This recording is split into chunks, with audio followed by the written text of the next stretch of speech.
Yo, yo, yo, yo, yo! Welcome everybody to another episode of the Runner Up Podcast. I'm your host, Caleb Komet, and this is my co-host, Yuval Blank. How's it going, Yuval? What's up, man? Nothing much, dude. Just been living the dream, hustling away every single day. I know you guys have been. What are some updates for you guys this So, week? uh, yesterday, we closed on the property that we had. We got it from 180 to 110. Come So that on. was great. We closed on it. 70,000 in equity, guys. Sorry, I just had to Yeah, state that, Yuval. My yeah, bad. yeah, yeah. I think that was like 63%, 63 cents on the dollar, something like that. Amazing. And yeah, we closed it, so now it's ours. And we'll Good get stuff. moving into the next steps of Mhm. renovation and rentals and stuff like that. So Sure. that's been a Beautiful. big first property in the US. Sure, sure. And now remind the people, are you flipping this property or what are your plans to do a little bit cosmetic, want a wholesale or rent? Are you trying to do the Burr method or what are we So thinking? we were going through all four exits. So we tried wholesaling it, but um, before we were locked at 130 with them in a contract, and Hmm. then we got discounted again to 110. Hmm. So then we didn't really have time to wholesale it. Uh, and we kind of didn't really push on that. We probably could have actually wholesaled it, but we didn't really push on that. We kind of wanted to also close on this property just to give us as the first property to give us a chance to acquire like contractors and make sort of connections, right? Makes So sense. just Yeah. kind of to build everything off so that we kind of have a system already in place for next projects. So we're probably going to try to wholesale it and then like probably paint it up because it looks kind of old, but it's in decent shape. And then after that, we'll probably flip it after maybe 30 days if it doesn't sell as a wholesale, right? Yeah. And then because right now the market is going down, so we'll probably just hold it, let that appreciation ride, and maybe rent it while we wait, Why not? and then Makes sense. renovate it. And then by the time we finish the renovation, it should be going up again, right? So hopefully. Perfect. All right, that's the that's the hope that every real estate investor has. Hopefully the market will go up once I finish this flip. I know we're in that same boat as well. I mean, that's the importance of having exits, which that will be this episode's topic. We'll be focusing on our four exits, guys. But I know, yeah, with me and DK Real Estate, that we're in that same boat. We're doing some renovations. Again, we would either flip the property if that market is good in that time frame, but if not, yeah, we would consider just renting it out. It's good location, prime location, and it would just help subsidize until the selling point, right? So, Yuval, you want to kick us off? What do you know about the four exits? What does it mean? And how do we choose the right exit? So pretty much the way I understand it is, right, there's four exits. So you have wholesaling, Mm-hmm. which is you get a property under contract, Mm-hmm. but you don't actually close on it yourself. So you have the contract assignable. So let's say they're listed at 200. I get it under contract for 200. It doesn't matter. Mm-hmm. Uh, so I haven't paid yet. The closing is in a certain set of in a future date, right? Yep. So in that time period where I set myself, I can find someone that will pay me 210 and they'll buy the property for 200. So pretty much I can Mm. make 10,000 just from me. It's not the right number is 200 to 200. So let's say Yeah. it's listed 200, I get it for 110 and then I sell it to someone for 150. Yeah. So I make 40 grand of wholesale fees, right? The fact that I got it at that price and then you Yep. get to pay that. So that's wholesaling. Mm-hmm. So you don't actually have to close it. So it's fast cash with no actual risk. Okay. You can That's always pretty walk cool. away. You can always walk away from the contract, right? If you have a low deposit, you might lose 100, or if you read the contract in the right way, you might not even lose that. So Makes sense. Yeah. I think what do you think people are trying to look for when wholesaling? What is my target when I am wanting to wholesale a deal, like percentage wise, right? uh, you mean like what kind of what's Like what's my margin? What am I looking for, right? For my equity capture?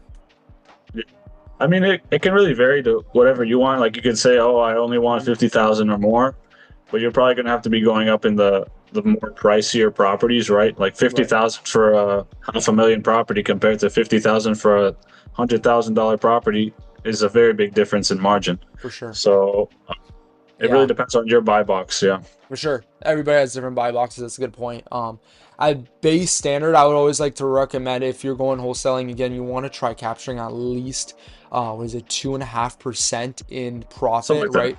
Yeah. So just guiding around that, no matter what the actual price of the property is, if you have a legitimate buyer who's willing to buy that property at the price that you put towards, with your 2.5% profit, then you're golden. Then you're in that space, no matter the equity capture or whatever, since you are just assigning the contract. But makes sense. Okay, so that's number one. We got assigning that contract, wholesaling.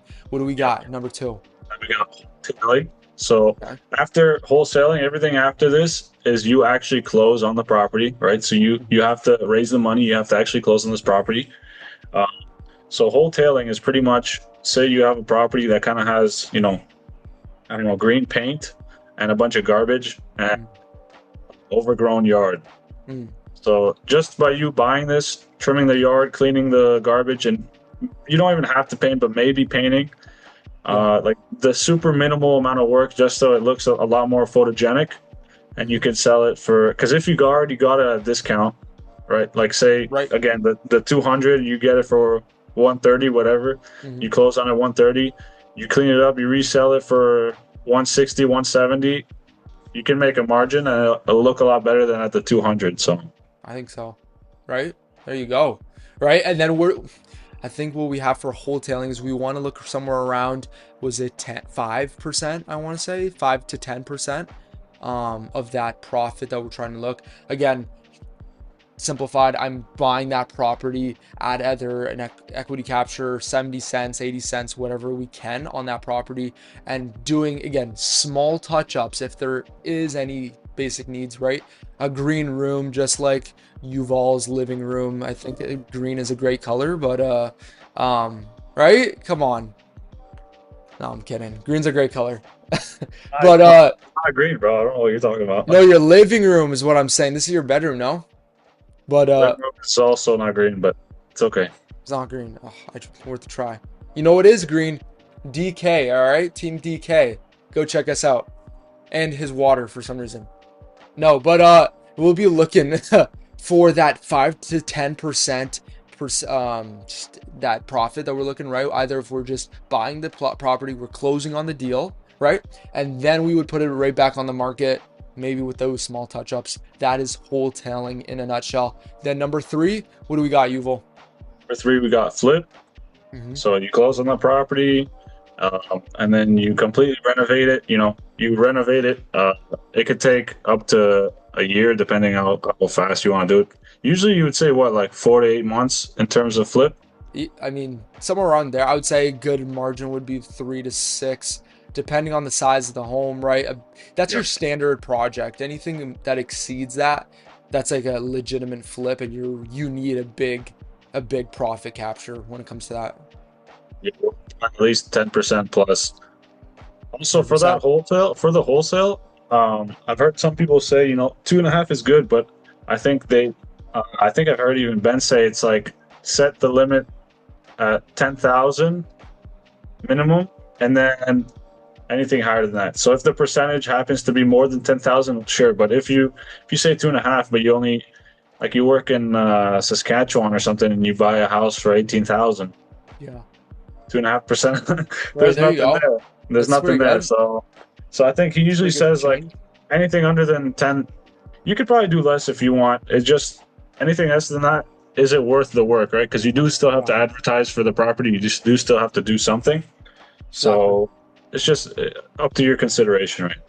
No, it makes sense. No, for sure. I would really want to let me look for that. That's a good point for sure. So, okay, that's a good thing that you outlined, honestly. And then we're jumping in, yeah, to that flip. We're looking at for that, what would you say, around closer to that 15, the 10, 15, 20% profit A big margin in margin for that. flip. For sure, for sure. You want the biggest margin as possible with nailing these, because these are your quick cash. This is where your lump sum payments really come in handy, and where, again, it is truly limitless to how much potential and capital that you can have here. I think it just works the best as well when it comes to lending as well and getting finances for the property is as it's very straightforward with the lender. Hey guys, you know what? Do you want a 8 to 14% ROI on this property? I'm flipping it, collateralized, right? Anything like that. Just like they're looking for that ROI, not too confusing. 3 to 6 months, right? They make pretty good, money on top of their money. You make your money work for you, right? As a lender, but those would be pretty straightforward scenarios. And then we have a little bit more complex. I know we're kind of jumping. Yuval, what's the fourth option that we got? The fourth exit. So fourth would just be rentals, right? So um, again, like I was saying, from what my understanding is, you start from the least risky and time consuming to the most, right? Right. So you start with wholesaling, and then you go into wholesaling, and then you go into flip, and then if none of those work, you go into rentals. Yeah. So you go, short-term, mid-term, long-term rentals. Mhm. Uh, so like Airbnbs and stuff. What is even like a midterm rental? Is it just like What I always, I mean, yeah, that's a bit more on the, I don't know. I've never had to deal with that. I always considered, yeah, Airbnb would be your short-term rental. Then we would have midterm, would just be, it would be almost considered using it for the Burr method, right? So my intent is I want to sell as soon as possible, right? But what happens is in lower markets, I'm going to just rent out the house until that market again appreciates. So does it take time? It does. That's why it's kind of in that midterm kind of section where whereas the long term is like I know I want to keep it for that for the cash flow, right? So I always considered the Burr method more of the midterm. It was kind of more my perception of it, but it kind of makes sense, right? So yeah, just keeping that in mind, right? Like, what do we try to do? What are we looking for? We're looking for that cash flow for the rentals, right? Either short term, midterm, or long term. Something that satisfies and subsidizes the lender payments, the debt payments, while also assuring the investor some cash flow.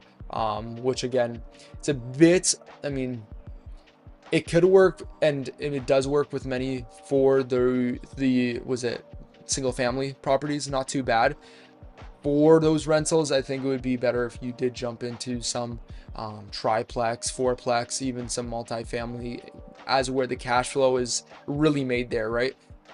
Making what an additional 200, 300, $400 off of a single family rental is good, but you're not amounting to anything as that's just as like what maintenance expenses and stuff. So you're not really actually gaining anything. Whereas we know wait, I mean, you guys have a multifamily. You guys wanted to touch on that, on seeing how that works. so it's just we started off with just a normal duplex up in Newmarket, and then after that we jumped straight into my parents jumped into a 28 unit like 5 building complex thing. Wow. It's pretty much a whole block, but it's a heritage, right? So it's in downtown Coburg, Hmm. and so it was just a complete disaster. They bought it at like 60 cents as well, or sorry, 40 cents at the time, Wow. and but it was a complete disaster, right? They put in so much work into that. It took them like 8 years now, and now I think like last year or something like that, it's stabled out, and it's cash flow plot positive, and they've just been rolling that money back into the property for repairs and stuff like that because Makes sense. they had to raise the whole house and change all the roofs and switch tenants, and they had like druggies, Mm. and yeah, it was terrible. So That's it what it was comes with. definitely a Yeah. crazy experience for them. A lot of learning. Yeah. Unfortunately, I was a little young then, and I wasn't really too interested as well. So All right. I did I mean, help out a little bit with some renos and stuff, and I saw the property, change over time. But I can't say I had too much impact on it at all. So no, it makes sense. I mean, we're all we're all living in the stages that we are. We can only do so much, right? And I feel like now is the time, right, that you step in and you'll learn so much through those that process, through the observations that you had as a little kid, right? It all amounts, I mean, to where you're at now, right? So there's no better place. That's so good. No, for sure. You want does to your deal? family have any multifamily? Sorry. Does your family have any multifamily as well? Not as of right now. We want to jump into it, especially for long term and yeah, again, cash flow positive. There are a lot of opportunities when it comes to Windsor market. There's a lot of just again just older, outdated buildings that could potentially go for those 60, 70, even 50, 40 cents on the dollar, right? So, a lot of potential, and just again, updating those properties and assuming some tenants and the cash flow, for sure. And you build a couple of those. As I stated in my webinar, the DK Real Estate webinar, we really want to participate in kind of just a transformation with downtown Windsor, as it's looking a little sketch right now, and that's definitely one of our ambitions. And with our connections that we have within the Windsor market, all the way to the mayor, financial district, whatever it is, um, we would be able to again make something happen for sure. I think it's just it's a time of education, as it is still. I know it's new for me, right? I've only been in this for a couple, what, couple. I've been only been interested in real estate for a couple months now, and still pouring that. No matter what happens, again, experience is the best teacher, right? So learning, just engulfing myself in that kind of environment and mindset takes time, right? So we're excited. I know we'll jump into that as soon as possible, but um, is your I mean, multifamily fully occupied as of right now? yeah, pretty sure it's well, it's almost fully occupied because there was one of the buildings was uh, pretty much like a wooden box in between two buildings. You know how they used to have little roads that horses on carts would go by and stuff. So to get to Okay. the back of the buildings, Yeah. so that they pretty much turned that little gap in between our property and the neighbors into another house for us. But it was just in complete disrepair, and my dad had to completely gut it and redo everything. So he's just about to finish it. He's got a really nice apartment. It's like a it's pretty much like a cathedral ceiling apartment that they have like a loft in the top, and you can yeah, it's really sick. So it's pretty much entirely occupied, except for that unit up there. Yeah. Yeah. Oh, dude, that's so cool. Dude, Yeah. that's awesome. Yeah. I mean, just that whole process, it does take time, right? And a lot of experience. You learn a lot on the way, on the journey, but that's life, right? Just embracing that journey is just huge. Because you always learn something new every single day. And no, for sure. Okay. The Good to craziest know. part with that building was that it was made out of a previous building that burnt down. They used like wood from a Really? burnt down. They Are you used like kidding? the wood from like some other burnt down house, and Yeah. it's like a matchbox house, right? So, Yeah. and it was just like freestanding. It was so weird, man. The thing was Interesting. crazy. That's Yeah. so funny. Yeah, you just gotta get creative with it. That's all I could say. No matter what happens, right? Through financing, through operations, right? Through Back in the everything. 1900s, there weren't any permits. It was just like, can you build this Yeah. house? Yeah, I got you. Yeah, I got you, right? Let me just use my nails and my hammer and Yep. my cool creative brain. That's awesome. That's funny. Okay. Now, how can we, I think when it comes to this, with these four exits and just the process, right? Having that deal under contract, 14 days of due diligence or whatever you choose, could be a little bit stressful for new investors, right? How can we kind of mitigate those risks? Are there any risks when it comes to, being in the due diligence period? And what can we do to ensure the right decision for us in that time, right? Everybody has their different thoughts and ambitions of what they want to do, but how can we really create a system around this to mitigate risk? Well, I mean, in Canada, I'm pretty sure it's pretty normal to have like a 30 to 60 to even 90-day closing, right? So Hmm. that gives you a lot of time to do pretty much everything, right? You shouldn't really. I don't exactly know, except for just comfort.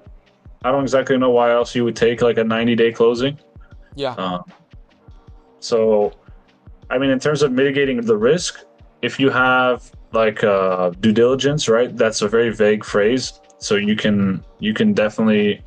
I mean, I'm not an expert at this at all whatsoever, but from my understanding, is that using the word due diligence also gives you kind of like A you're not buffer. directly saying what you can and can't do, right? You're just saying, give me this 1 week, 2 weeks, 3 weeks time to check it out and do my Yeah. studies, right? So It's the best two words out there, in my opinion. I've kind of leveraged right it after follow up, right after right the after follow follow up. up. Oh, Yeah, 100%. I'm saying again, right, making that offer, and yeah, I mean, pronouncing the due diligence, and they do yeah. accept it, you're golden. You're golden. Like, I feel again, there shouldn't be any stress or, agony in those times, but what can we do to, yeah, ensure during that period, um, to just know exactly what we're trying to do, and yeah, mitigate any kind of risk or confusion. What are we trying to look for, right, during the 14 day due diligence, would you say? I mean, any major issues that you weren't expecting. So I think having a coach that is ready to help you out in deals like that definitely helps to mitigate the risk as well, right? Because I would assume you would Yes. show them the property, they would review it, they would look at it, and if you have any questions, you could probably ask them, right? That's the point of the coach. So that alone just mitigates a lot of the risk because they could tell you like, oh, I don't really like this property. This doesn't look right. It's a little fishy, right? Something here Right. doesn't make sense. The numbers don't work. This is too good to be true. Stuff like that. No, makes sense. I mean, there's a lot, right? When it comes to those transactions and actually, like, getting an accepted offers, like, oh my goodness, this is too good to be true. Like, I actually just I'm in possession of this house as of right now, temporarily, right? I can go check it out. I can do inspections. I feel like, I mean, for a lot of investors, it could be overwhelming, especially when you're not used to investing in real estate, right? So, um, no, it could be a lot for sure. And I think it's very important to prime that mindset, to prime and again, constantly, um, just practice and um, just have yeah, a great imagination and to I think imagery is a huge point here, and how you can actually envision the goals, right? What are you trying to achieve in these times? What does the process look behind it, right? If you're going into investing and putting offers in every day that keep the CRA away, there's always a little pun I like to say, but or Ben says. But if you're in those times and you don't know, again, you need to educate yourself constantly. What on the forms? What does due diligence mean? What do the contracts look like? What exit am I trying to achieve? It's a lot, but structured correctly, I think there's a lot of benefit there. And then ensuring that you are safe, right? And again, as these four exits go, it's in chronological order, right? We like to say we start off with wholesaling, which is it's the least riskiest there is out there. We're literally right. You put in, it takes 2 hours, whatever it is. You can even close. Not even yeah. You could close if you wanted to wholesale as well. You could flip if you wanted to make a better profit. Rent, you choose it, right? Whatever you want. But understanding that vision beforehand, just looking at the property, knowing what you want to do is so vital, not important. Don't go into blind. You always hear people say, "Don't make dumb decisions," right? Um, I know Robert, yeah, Kiyosaki talks about that a lot, and Ben as well. But yeah, don't go into deals blind and know your stuff. I know with with experience in the conversations I've had some realtors, they've I've definitely learned a lot through those conversations, right? On not knowing certain terms, unfortunately, and just going through that process. Um, that's how you learn, right? I think learning through failure is the best experience, but what would you say, Yuval? What are some scenarios that you could have had through those? Have you gone through that kind of process, um, of that 14 day, or have your parents? How was it just this Texas deal, right? How did that go?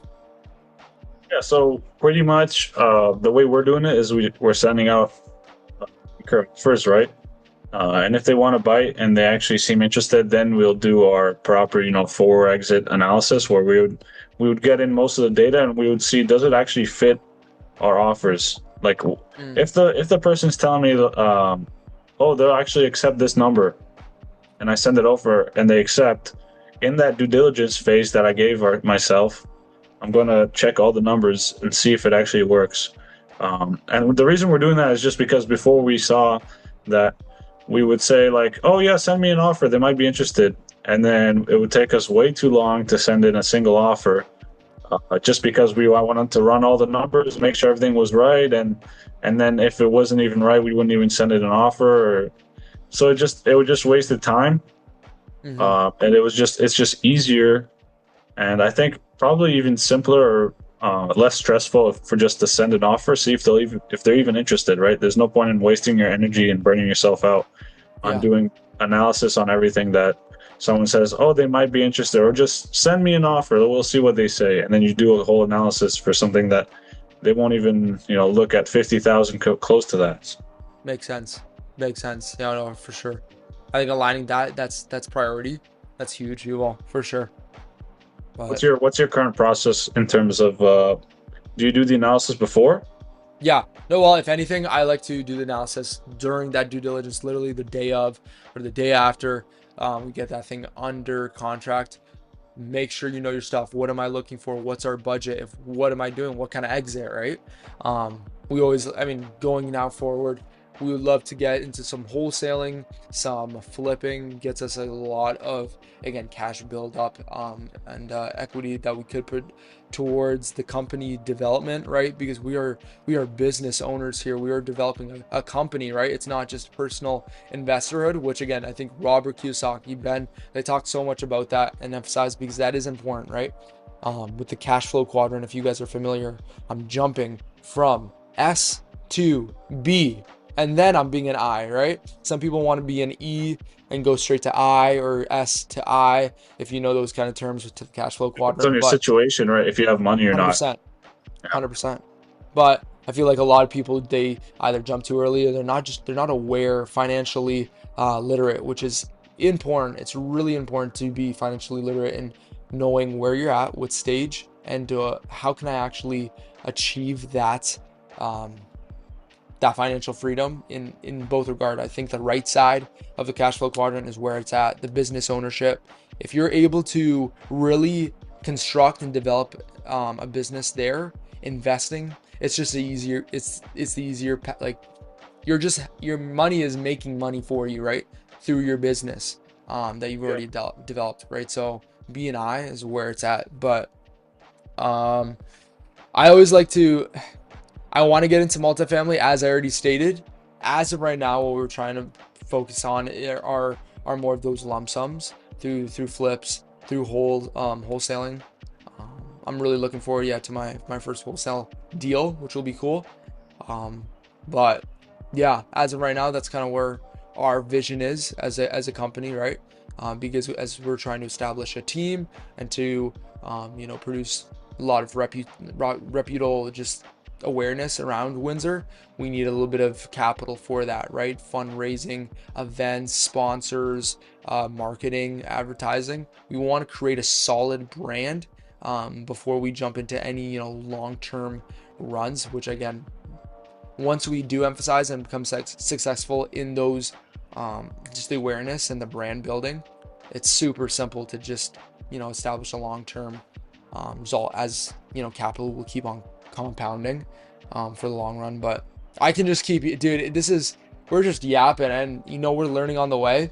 This is all just a learning podcast, but we're gonna see how this goes for sure. But yeah, that's kind of where DK's at right now. So I'm definitely personally as well really interested in getting multifamily. right, I okay, know it's interesting because Ben kind of says like uh, you can't get. I don't want to say anything because I'm not exactly sure the phrasing he uses, but um, something like rentals, like cash flow is good, right? But your whole business shouldn't just be cash flow. Like you should have cash and 100%. cash flow, and I agree with that. But I don't know if I just misunderstand what he says, but I feel like This is it. This is it. Ready?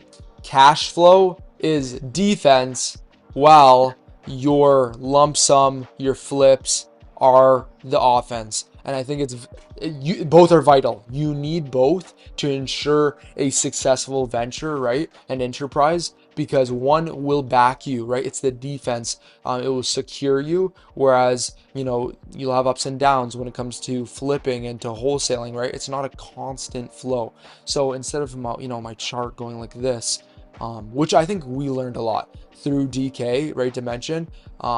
We've been in the business for the industry for 20 years. The Lord has been completely faithful and blessed us so much. But we've had, again, a graph that looks like this. That's how general construction goes through flips, through renovations, no matter what, right? seasonal. Exactly. seasonal. So Right. 100%. So, and that's the one thing that we can't control, right? But I always want to focus on things that we can control, right? As that's important. And establishing that cash flow now, instead of my chart going, it's fluctuating up and down like this with our lump sums, now we're starting to even out, which helps as we're establishing that cash flow and that those lump sums, both corresponding with each other. It's just going to explode your company exponentially if you just keep applying those business systems and delegate with people. I think those are the most two important things. Dude, I'm reading Cash Flow Quadrant, Yuval, and it's talking so much about, again, managing and establishing those business systems and also managing people. Those are the two core fundamentals when it comes to business ownership. It's huge, right? But that's a topic for another day. I know I could just keep on going, but that's kind of where it's at right now for sure. And yeah, what the you thing is should though, do. with like a lot of rentals, which I think is really powerful, is like you hear Yeah. some people say like, "Oh, I make 30,000 of monthly income or even more just from my rentals." So Yeah. that by at that point, I think at a certain point when you have so many rentals, it almost becomes offense, right? Because you have just so much. I mean, in a way, it doesn't, right? Well, Yes. no, it does because it becomes your cash flow turns into cash, But right? don't forget, yes, it does. But as your earnings, your retained earnings or whatever you're looking at, your cash flow increases, so do your costs, so does your expenses, so does your maintenance, which again, you do have to subsidize for. But I know what you're saying though. It's a good point. It does become more of an offense. Those are big buildings though, if you're talking about that much, right? I mean, I'm talking like Brandon Turner level. This guy probably Brandon just Turner, this guy, if you ever watch this, I aspire to be like you one day, Brandon. Oh my hit gosh. us up, man. Hit us up. Hit us up, please. Let's do a little collaboration. Yeah, Brandon, I imagine this need guy you. watching our videos. No way, bro. Dude, if he did, that'd be hilarious. That'd be I cool. believe it. I believe it. But again, what? He's established a net worth or a company that's raised 900 million, I believe, in just real estate funding deals Yeah, and multifamily. I know Grant Cardone is up there as well with his multifamily. But the thing is, they didn't start, right? I think we look at yeah. again their mission and what they've achieved. But in order to get that experience, to get to that high level, you need to know how each exit actually works. I believe maybe not even wholesaling, but especially like flipping houses, gaining that cash flow, and just emphasizing on those connections that are all around you because every city, every town will have people that have money, right? Grant Cardone will always say, "Who's got my money?" That's important, right? Using that again, securing for financing is huge because people, that's a whole other conversation, but Interesting finance, perspective he has. That he's like, "Who's got yeah, my money?" yeah, So who's got money? No, it's who's got my money. who's got my money, right? That's so good, right? Because there's so many people out there that do not know how to manage their own money, and it's our responsibility to make that money have a home. Wouldn't you agree, Got more Yuval? money to make him more money, man. To make it more, right? It's a win-win at the end of the day, right? It's so good. It's so good, right? So if you're a person that, has trouble managing and finding the time to actually manage that money and you like to invest, really look into real estate investing. I know if you're in the Windsor market, we have Team DK who really subsidizes in that. Shoot us up, DM us on social media. I should put a number right on the screen. I'll have to change that eventually. Hashtag Epic. Hashtag at Yo, DK are you Real guys paying Estate. for this sponsorship or what, bro? Come What's going on, on here? yeah. I mean, this runner up is a whole different corporation, right? Yeah, man. Yeah, you know It's a what? shameless plug. No, it's okay. Shameless plug. Jeez, It's okay. It's Yuval. okay. What do we got here over family? What is it? What's your company called?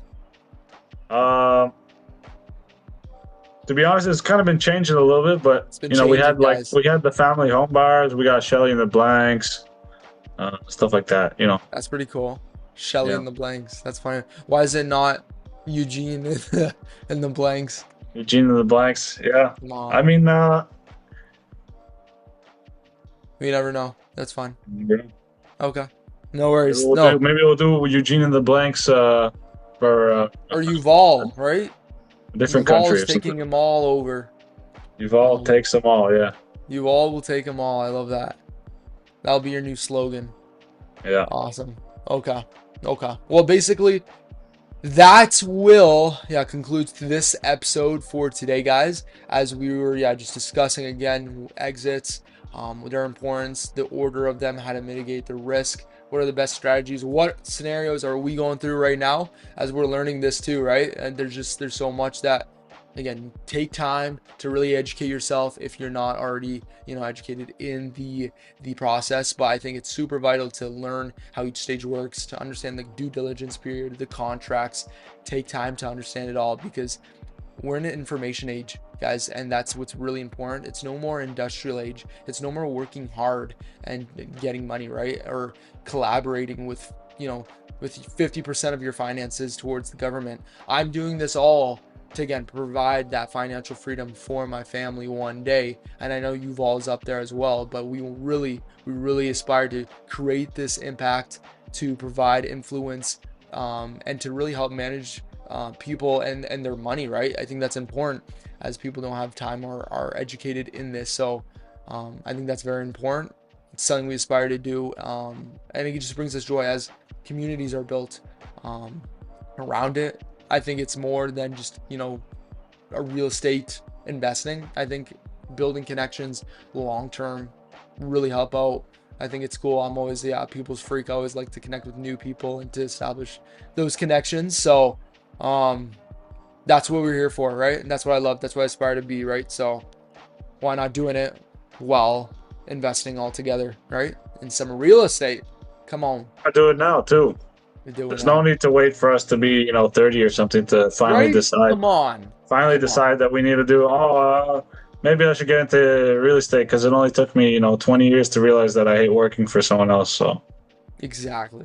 Exactly, right? And you know what? I always like to say that wise people will learn from those of other mistakes. I don't know how that saying goes. I completely fumbled I that. think it's like wise people learn from others' mistakes, Other wise people's mistakes or something like that. Dude, other that's people's bad. mistakes. Yeah, yeah, yeah, something like that. But you guys get the gist of it, right? I think that the phrase or the even mindset, I know I used to think this way, is okay, I've been blessed all my life, right? For sure. Like, I've had everything handed over to me. But going through those stages, right, of despair, right, as you see all these big names and influencers, as they all started very low. Like, I started from nothing, guys. Look what I achieved. I think, and I'm like totally honest about this, is there are a lot of people that, again, are living in comfort here in North America, and I don't believe we are going to be going through situations of let's say poverty or homelessness. But now it's, what can I do with the resources that I now have, right? The fact that we already have houses, the fact that we already have education, and that we're living in North America, like people like us, our age, we have such an advantage, again. But what keeps us back is the complacency, is the comfort. Nobody really wants to get out of those levels. Nobody really wants to push themselves, because why? I'm in North America where everything's just handed to me. I think that's super detrimental and can destroy one's identity. I'm not even kidding, because I've seen it all around. I know people that are going through it, unfortunately, but this is our environment that we live in, and I think that's where we can really step in, provide that influence as well. Um, where, again, it's just right. Someone says the world is fixed, not from the people winning, but from people losing. So I don't know if I said that right. I think I kind of messed that one up, but uh, Dude, we're all just messing up. Dude, we're yeah, just but throwing it it's out pretty there. much saying like the world right now is so abundant with everything, right? And everything is so plentiful, and we have so much on our table that it's almost impossible to fail. Like it's almost impossible Yeah. to actually, Yeah. land on the street and die and then do nothing. So Right. Right. there's just so much that we have that it's almost like they want to lock us in a level of security, but it's Security, but I think what the better phrase here would be, even in a way, modern day or North American version of slavery, in a way, right? Which is, it's excessive, what do you mean but by a that? lot of people, what I mean, I can elaborate. people, again, it's not your modern day communism where you're obligated to do this or that, but we are actually given the choice now in order to live our lives, which makes it even worse, right? Because we're not, it's making people blind, right? Having everything at your disposal, um it blinds you to know what's going So much on. that they almost don't see that they have it all, right? They don't Yeah, see that they have exactly, everything. So exactly. And I think that's their, I mean, conspiracy, but that's their government's intent, right? Is how can I keep people in the loop, right? Working in those 9 to 5 jobs is I'm going to give them what they want, but I'm going to also make them trapped. Where the biggest thing right now, and to keep somebody trapped, right, is debt and taxes, right? And you don't find those in the E and the S section of the cash flow quadrant.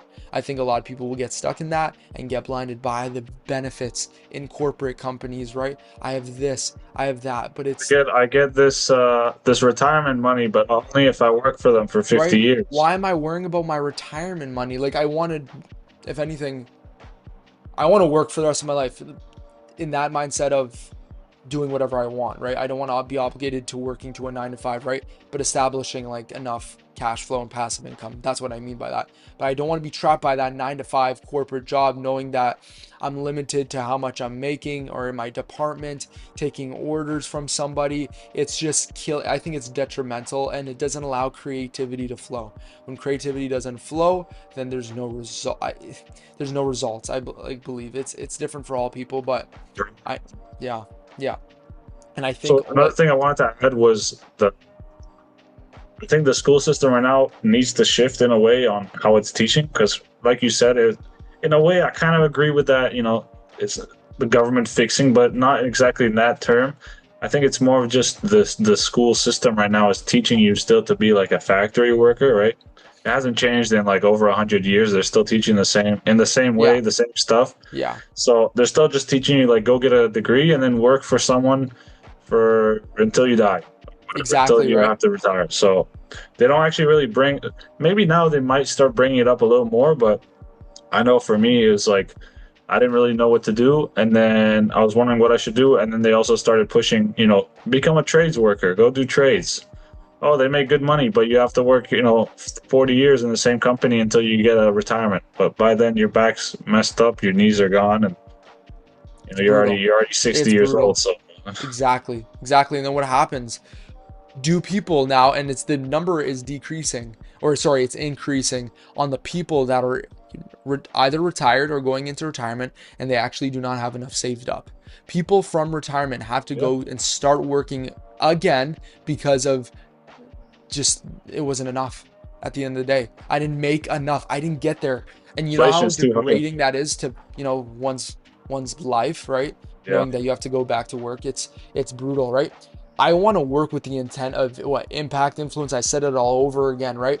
But not answering or not, and just it's choosing. It's willing to choose to do this rather than I am obligated now to go work. It destroys people knowing that I gotta wake up at whatever time, right? I want to be disciplined, whatever, wake up early. Would you do whatever habits you guys want? But um, I think knowing that you are in control of your own life, I think that's important.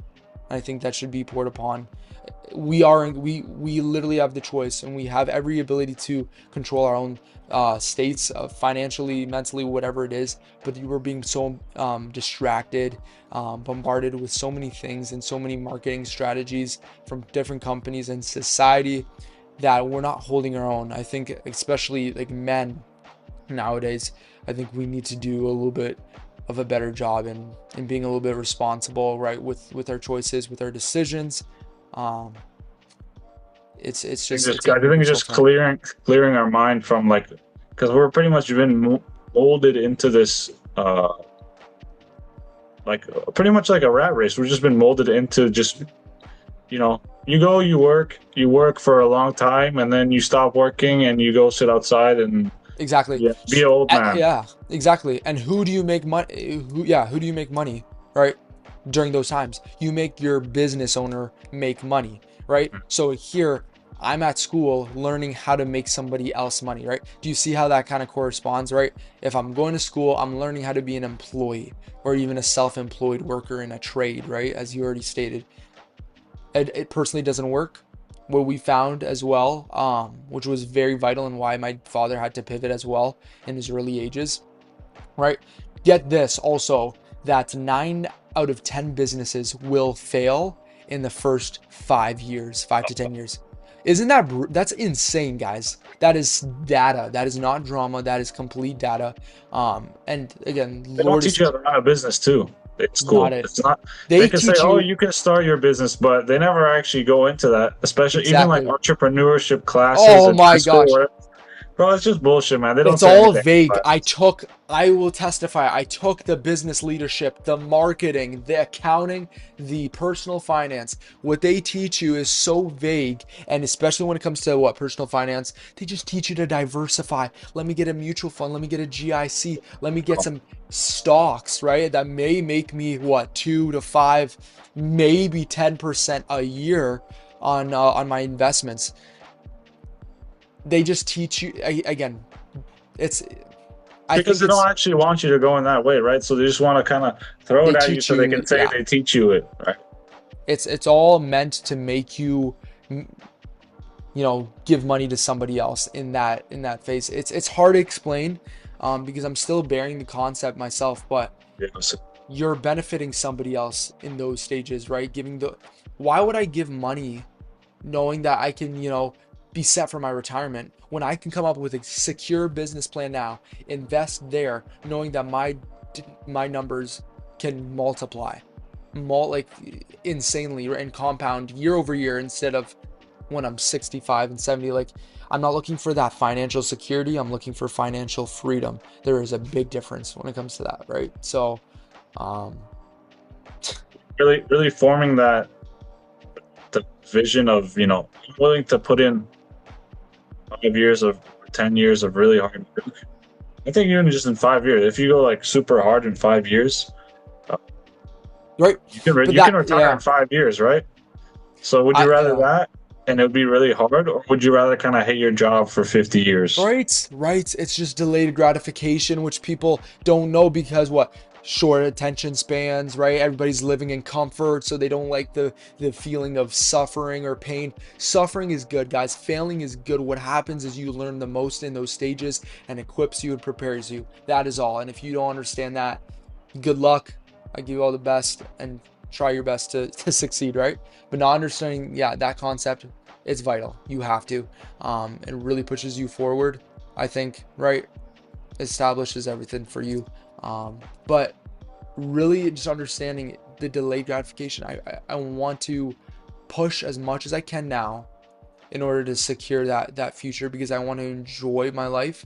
I want to impact others. I don't want to be obligated. I don't want to answer to anyone else, right? Any other boss.